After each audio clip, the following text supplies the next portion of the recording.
예, 사랑하는 동명의 성도 여러분, 오늘도 이렇게 말씀으로 만나게 된 것에 깊은 감사를 드립니다. 오늘은 신명기 14장의 말씀을 함께 말씀을 살펴볼 것인데요. 신명기 14장의 말씀은 우리가 하나님의 백성, 그리고 하나님의 백성은 날마다 매 순간마다 하나님 나라의 백성으로서의 정체성을 가지고 살아야 된다라고 하는 것을 분명히 말씀해 주고 있습니다. 자, 본문으로 들어가 보죠. 본문으로 들어가서 어떻게 하나님께서 이것을 말씀하고 계시는가를 함께 살펴보도록 하겠습니다. 자, 첫 번째 단락입니다. 1에서 2절, 죽은 사람에 대한 애도입니다. 죽은 사람에 대한 애도. 자, 본 단락을 보면 죽은 사람들을 애도할 때 어떻게 해야 되는가를 말씀하고 있는 것을 볼 수가 있습니다. 두 가지를 말씀하고 있어요. 몸에 상처를 내서는 안 된다. 그리고 앞머리를 잘라서는 안 된다 말씀하고 있는데요. 여러분, 몸에 상처를 내는 것, 앞머리를 자르는 것, 왜 하나님께서는 이것을 하지 말라고 하셨을까요? 이것은 당시 가나안과 메소포타미아에서 이방 종교의 관습으로 애곡하는, 이방 종교에서 애곡하는 관습으로 썼던 그런 방법이라고 합니다. 그렇기 때문에 하나님께서는 이방신을 섬기는 방법이 아니라, 그렇죠? 하나님께서 하나님의 백성다운 방법으로 애도하고 추모할 것을 말씀하고 있는 것이죠. 왜요? 우리는 거룩한 하나님의 자녀이고 그들이 많은 백성들 가운데서 선택받은 특별한 사람들이기 때문이라는 것입니다. 여러분, 애도라고 하는 것은 말이죠, 돌아가신 분을 위해서 하는 게 아닙니다, 사실. 왜냐하면 장례를 잘한다고 해서 돌아가신 분이 지옥 갈 분이 천국 가고, 천국 갈 분은 지옥 가고, 이런 게 아니기 때문에 그래요. 죽으면 그것으로 모든 것이 끝이 납니다. 그렇다면 장례는 왜 하는 것입니까? 살아있는 사람들을 하는 거, 살아있는 사람들을 위해서 하는 겁니다. 살아있는 사람들이 어떻게 하는 것이죠? 그러한 장례 예식을 통해서 위로받기 위해서 하는 것이라는 거죠. 이것은 우리 개신교의 어떤 제사도 그렇고, 또 개신교의 어떤 그런 예배도 그렇고, 또 장례도 그렇고, 또 다른 종교의 장례도 마찬가지입니다.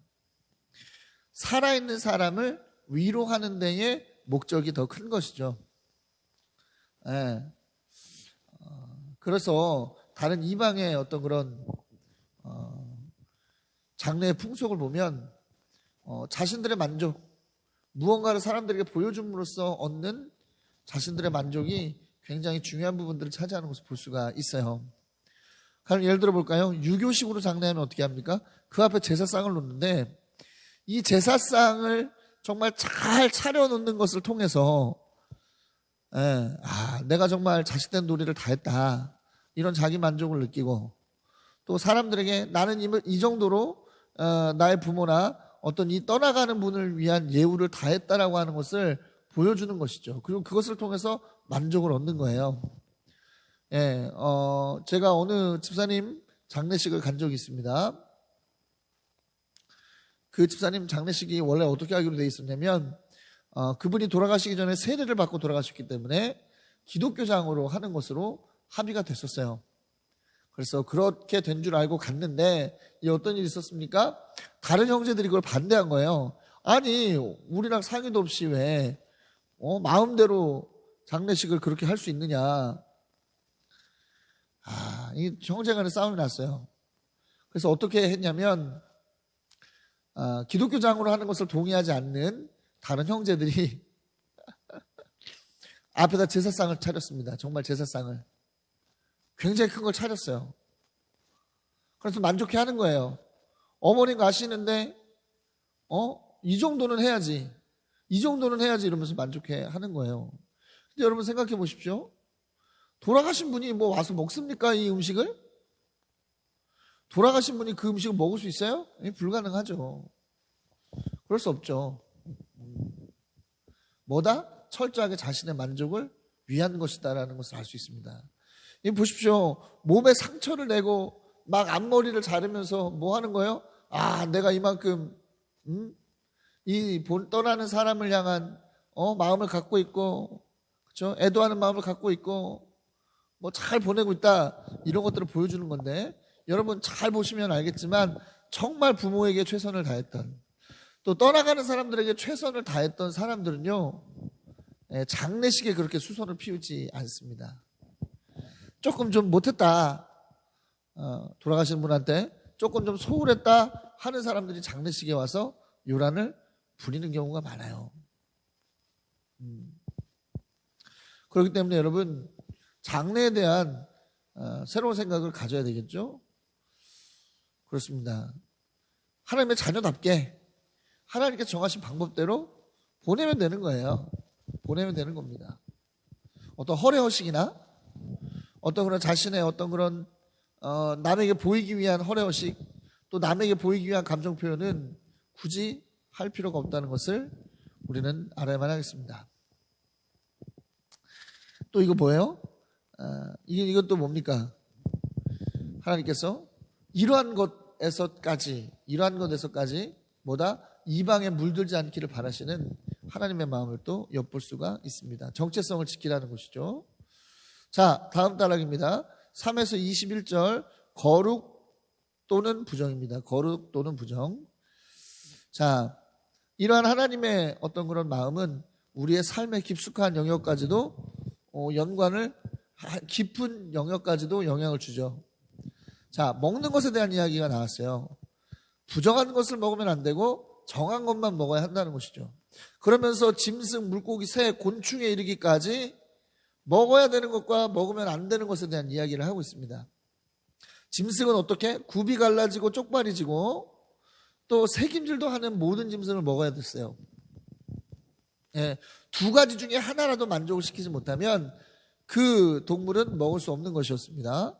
또 물고기는 지느러미가 있고 비늘이 있는 것. 물론 이것도 두 가지 조건 중에 하나라도 맞지 않으면 먹을 수 없는 거예요. 또 새는 깨끗한 새, 하나님께서 정하신 그 부정한 새를 제외한 깨끗한 새만 먹을 수 있었고요. 또 곤충은 날기도 하고 기어다니는 것은 안 돼. 그리고 그 깨끗한 것들만 먹을 수 있도록 그렇게 말씀을 하셨습니다. 또 짐승이라도 굽이 갈라지고 쪽발이고 새김질도 하는 정한 짐승이라고 하더라도 저절로 죽은 것은 먹으면 안 됐습니다. 나그네에게 주거나 이방인에게 팔아야만 했죠. 자, 중요한 포인트가 있어요. 왜 하나님께서는 이러한 짐승을 부정하다고 하시고 또 이러한 짐승을 정하다고 하셨을까? 왜 그러셨을까? 우리는 그 이유를 알 수는 없습니다, 사실. 다만 그때 당시에 이스라엘 백성들이 처한 상황, 또 이스라엘 백성들의 놓인 환경 등을 근거로 해서 이게 건강상의 이유다, 이게 위생에 따른 이유다라고 추정할 수만 있을 뿐입니다. 근데 우리가 추정만 할 뿐이지 그게 정답이라고 할 수는 없는 거예요. 중요한 것은요, 하나님의 백성으로서 먹는 것 하나까지도 하나님의 말씀에 근거하기를 바라시는, 하나님이 정하신 법에 순종하기를 바라시는 하나님의 마음이 들어있다는 겁니다. 그러니까 우리의 삶에 먹는다고 하는 게 뭐예요? 우리의 삶에 아주 밀접한 일 아니겠습니까? 우리의 삶에 가장 중요하기도 하고 가장 자주 있는 일이기도 하고 그렇죠? 이러한 일들 가운데서도 뭐 하기를 바라는 거예요? 하나님의 말씀을 기준 삼아 살기를 원하는, 그것에 순종하며 살기를 원하는 하나님의 마음을 우리는 엿볼 수 있다는 것입니다. 사랑하는 여러분, 먹는 것, 우리 지금은 이제 뭐든지 먹을 수 있어요. 무엇이든지 먹을 수 있고 무엇이든지 누릴 수 있습니다만, 이것이 먹음으로써 사람들에게 덕이 되어지는 음식이 있고 먹음으로써 덕이 되어지지 않는 그런 음식이 있죠. 나를 해치는 음식이라면 먹으면 안 될 것이고, 또 성도가 어떻게 저런 걸 먹을 수 있지? 충분히 비난받을 수 있는 음식이라면 뭐예요?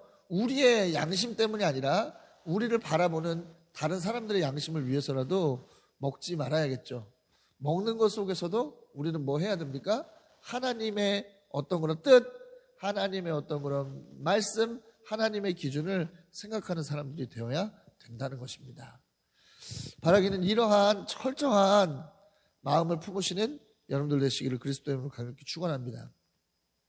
자, 새끼 염소를 제 어미의 젖에 삶지 말라고 하신 부분을 좀 살펴봅시다. 이것은 굉장히 누가 봐도 좀 이렇게 반인륜적인 좀 그런 모습이잖아요. 어떻게 그 어미의 젖을 먹었던 그 새끼 양을 그가 먹었던 젖에 삶을 수가 있습니까? 이건 참 잔인한 거죠. 인간만큼 잔인한 게 없어요. 그렇죠? 이런 게 있대잖아. 어느 나라인가요? 중국인가? 어느 나라를 가면 소를 이렇게 세워놓고 계속 살아있는 채로 세워놓고 계속 불을 지피는 거예요. 그럼 서서히 고기가 있겠죠.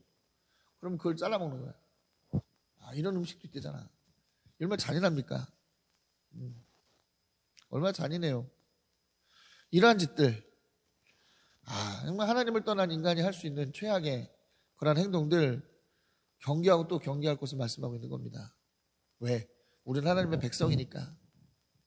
이런 짓거리들, 새끼 염소를 제어미의 젖에 삶는 거, 이런 말도 안 되는 짓들, 이것도 다 뭐예요? 가나안의 제사 풍속 중에 하나였다는 거예요. 그러니까 이방의 우상과 우상 숭배와 관련되어 있는 모든 것들은요, 하나님의 말씀, 하나님의 뜻과 이렇게 부딪히게 되어 있는 것을 볼 수가 있습니다. 그렇기 때문에 철저하게 우리는 뭐다? 하나님의 기준을 가지고 살아가는 사람들이 되어야 된다는 것을 기억하시기 바라겠습니다. 자, 다음 단락으로 바로 넘어가죠. 다음 단락 22에서 29절 11조 규례입니다. 11조 규례. 자, 본 단락을 보면 구체적인 11조 규례가 나오고 있는 것을 볼 수가 있어요.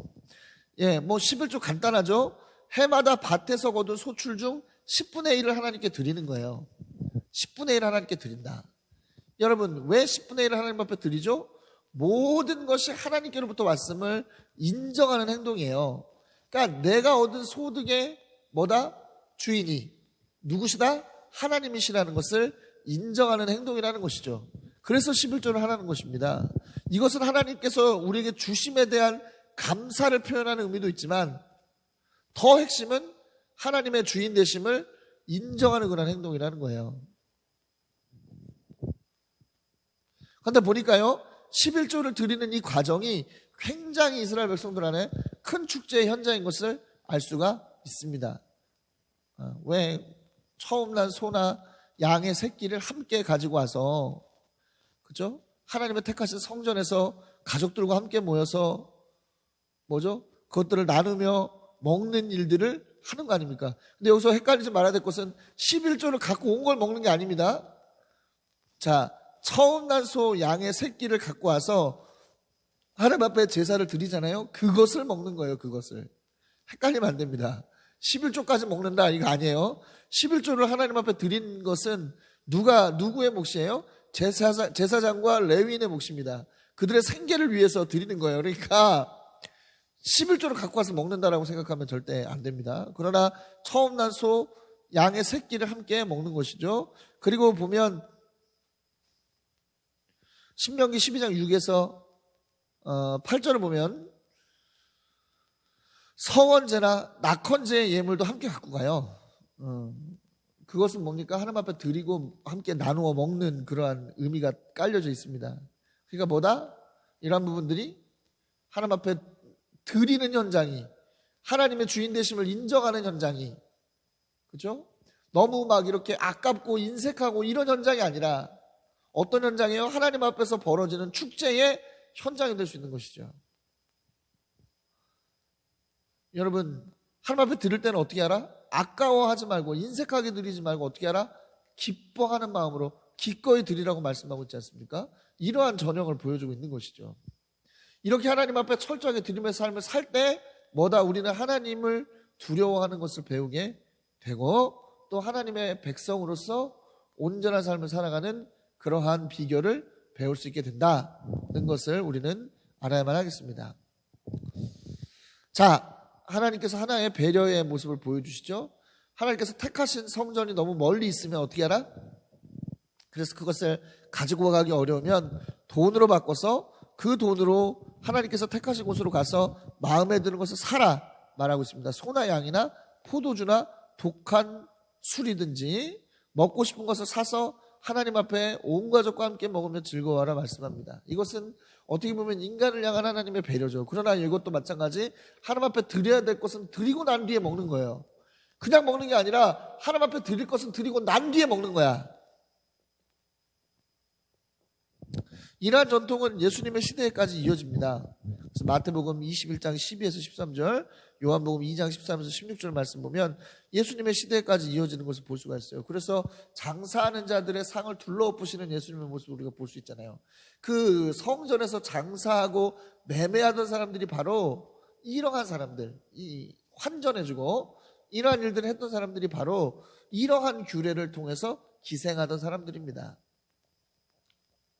아무튼 하나님께서 인간을 배려하시는 그러한 모습을 우리가 볼 수 있죠. 하나님의 은혜를 또 엿볼 수가 있는 겁니다. 자, 그런데 또 특별한 것은 뭡니까? 이날만큼은 독주를 마음대로 마시는 것이 허락돼요. 자, 독주는 성경 곳곳에서 마셔서는 안 되는 것, 피해야 되는 것으로 말씀하고 있습니다. 그런데 이 날은 하나님 앞에 기쁜 날이기 때문에 한시적으로 독주를 마시는 것을 허락하고 있는 것을 볼 수가 있어요. 따라서 이것은요, 믿는 자들이 독주를 마셔도 일상적으로 마셔도 된다는 것을 의미하는 것은 절대로 아니라는 것을 여러분 또한 헷갈리지 마시고 기억하시기 바랍니다. 그리고 지금 이 시대에는 독주를 마시고 하나님 앞에 기뻐할 일이 없죠. 자, 보십시오. 아무튼 이 말씀을 좀 드리고 싶었어요. 왜냐하면 헷갈릴 수 있기 때문에 이 말씀을 드렸습니다. 자, 그리고 또 한 가지 특별한 것이 있어요. 매 3년 끝에 그해 나는 11조를 다 저축하여 성 안에서 레위인, 떠돌이, 고아, 과부들이 배불리 먹게 하라고 말씀합니다. 그러면 경영하는 모든 일에서 하나님께서 복을 주실 것이다 말씀하고 있는 것인데, 이것은 하나님께서 갖고 계시는 약자를 향한 끊임없는 사랑과 관심을 보여주는 것이고, 이 사랑과 관심을 누구를 통해서 행하시기 원하신다? 우리를 통해서, 하나님의 성도들을 통해서, 하나님의 백성들을 통해서 이러한 일들을 행하기를 원하신다는 것을 잘 알 수 있습니다. 그래서 우리는 어떻게 해야 되는 거예요? 이웃을 향한 사랑의 마음, 베품의 마음, 인정의 마음을 가지고 가야 한다는 것을 말하고 있는 것이죠. 중요한 것은 또 한 가지가 있습니다. 이것이 정규적인 11조를 이렇게 전환하라는 얘기가 아닙니다.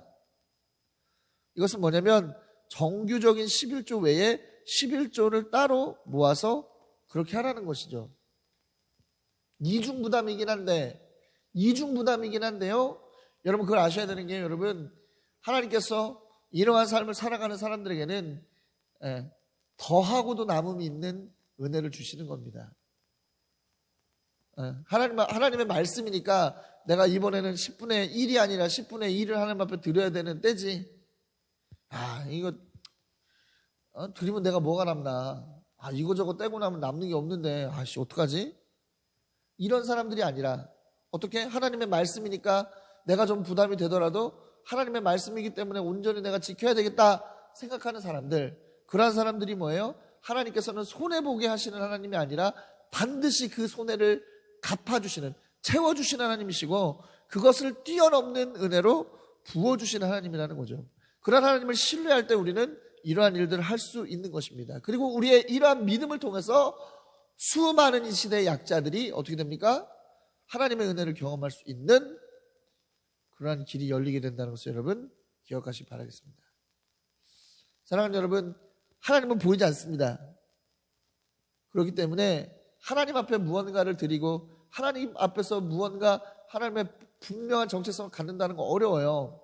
그러나 여러분, 보이지 않는 때에 잘하는 사람이 정말 보이는 상황 앞에서 더 어떻게 할 수 있습니까? 잘할 수 있습니다. 여러분 군대 가면 훈련을 받잖아요. 진짜 적을 앞에다 두고 싸우지 않습니다. 늘 가상의 적이 있다고, 적이 있다고, 적이 공격해 왔다고 하는 상황을 가정하고 훈련하죠. 물론 가정하는 것이지만 철저하게 이 상황에서 훈련된 사람들이 실제로 전쟁에 나가야 승리하는 것처럼, 보이지 않는 하나님, 보이지 않는 어떤 하나님의 축복, 보이지 않는 하나님의 이 말씀에 순종하는 사람들이 정말 보이게 되어지는 여러 가지 상황과 영적인 어려움 속에서도 승리할 수 있는 그러한 힘을 얻게 된다는 것을 기억하시기 바랍니다. 정체성, 이러한 정체성 하나님께서 우리에게 바라시는 것임을 기억하시고요.